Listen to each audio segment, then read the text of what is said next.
let's discuss about the anatomy of the large intestine. So the large intestine is about 1.5 meters in length. 1.5 meters in length, and it extends from cecum in the right iliac fossa to anus in the perineum. It extends from the cecum up to the anus in the perineum. So we have different 9 regions of the abdomen. It extends from the cecum, which is situated in the right iliac fossa, all the way up to the anus, which is present in the perineum. So what are general functions of the large intestine? It helps in the absorption of water from fluid contents to help form the feces. It will also help in the storage, lubrication and expulsion of the feces. It helps in synthesis of vitamin B complex by normal bacterial flora present in its lumen, and also helps in the protection from invasion by microorganisms by its mucoid secretion, which is rich in IgA group of antibodies. So coming to parts of the large intestine, generally the large intestine is divided into 4 parts. The first part is the cecum and appendix. Cecum and appendix.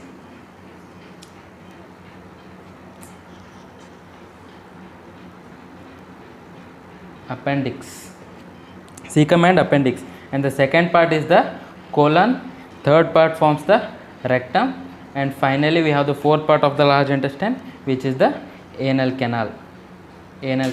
So these are 4 parts of the large intestine, and the colon is further subdivided into ascending colon, transverse colon, descending colon and sigmoid colon. So we have cecum here, which is attaching to the ileum. Then it extends all the way. So it extends from the cecum, which is situated in the right iliac fossa, all the way up to the anus in the perineum. So this is the cecum, attaching is the ileum. This is the ascending colon, this is the transverse colon, and this part is the descending colon. Finally we have the sigmoid colon, which will extend up to the rectum and form the anus. So this is the complete structure of the large intestine. So now let's discuss about the structure of the large intestine. So the structure of the large intestine will differ in different parts. So similar to the small intestine, the colon also consists of 4 layers. It consists of 4 layers. From within to outward, they are the mucosa, and then we have the submucosa, we have the muscle layer, and finally we have serosa. So similar to small intestine, we have 4 layers: mucosa, submucosa, muscle layer and the serosa. So coming to the mucosa, as in the small intestine, the mucosa does not present transverse circular folds. In the small intestine, we have some circular folds which are called as plicae circularis, and they are absent in the large intestine. However, temporary folds are present. We have temporary folds. Actually, these are permanent folds which are situated in the large intestine, and following distension also they are not going. So these are the temporary folds which are present when not distended, and upon distension they will disappear. So the temporary folds involving mucosa and submucosa are present in the undescended colon. So intestinal glands, which are nothing but as crypts of Leberkuhn, are long and tubular, and they possess a large number of goblet cells. We have the crypts of Leberkuhn, which are the intestinal glands, and they are in terms of large number of goblet cells. So the lamina propria of the mucous membrane contains abundant diffuse lymphatic tissue, but it is devoid of the Peyer's patches. So unlike the small intestine, the Peyer's patches are absent in the large intestine. So this is about the mucosa of the large intestine. So coming to the submucosa, it is made up of loose areolar tissue. It is similar to the small intestine. It is made up of the loose areolar tissue, and which contains blood vessels, lymph vessels and nerve plexus, which is nothing but as the Meissner's plexus. So coming to the muscle layer, it consists of the outer longitudinal and inner circular muscles, and the outer longitudinal is not continuous, but rather it is arranged into 3 thick longitudinal bands.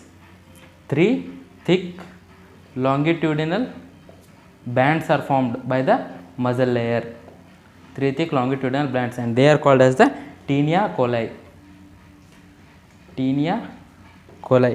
And the inner circular layer of smooth muscle, which is also the tinea coli, is as thin as compared to the small intestine. So this is about the muscle layer. So finally coming to the serosa, it covers the transverse colon and the sigmoid colon, but the parts of ascending and descending colons are covered by the tunica adventitia. So that forms the serosa of the large intestine. Now let's discuss about the cardinal features of the large intestine. So coming to the cardinal features of the large intestine. So what are the cardinal features of the large intestine? They are number 1, Taenia coli, and then we have appendices epiploicae,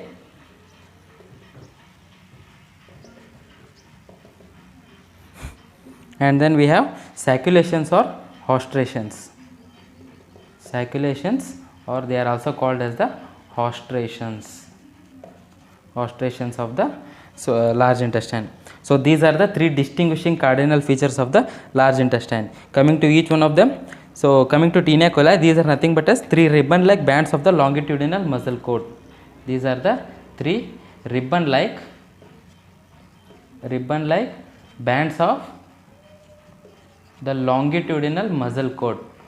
So we have the muscle cord, and 3 ribbon-like bands of the longitudinal muscle cord will form the Taenia coli in the large intestine. So these bonds will converge proximally at the base of the appendix, and then they will spread out distally to become continuous with the longitudinal muscle cord of the rectum. Thus, Taenia coli are present on all the parts of the colon and cecum. So when it comes to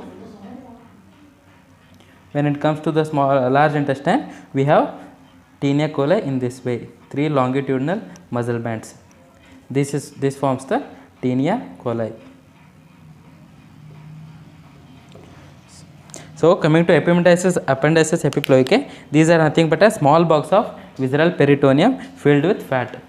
So these are small bags of visceral peritoneum,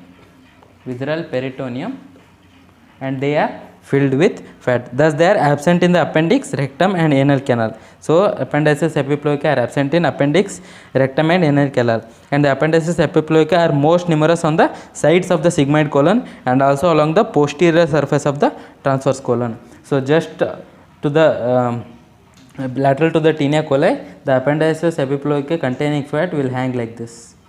So these forms the appendices epiploicae. So finally coming to the saculations or hostrations. So these are nothing but a series of pouches or dilatations in the wall of the cecum. They are nothing but a series of pouches, or it is also called as dilatations. Series of pouches or dilatations that are present in the wall of the cecum and colon between the Taenia coli, they are present. So they are produced because the length of the Taenia will fall short of the length of the circular muscle cord. So individual saculations or hostrations you are seeing here. So these are the saculations. These are the 1, 2, 3 saculations. These are the 3 ribbon-like band called as the Taenia coli, and then we have the fat-filled tissue which are known as the appendices epiploicae. So the saculations are responsible for characteristic puckered appearance of the large intestine. So this is about the cardinal features of the large intestine.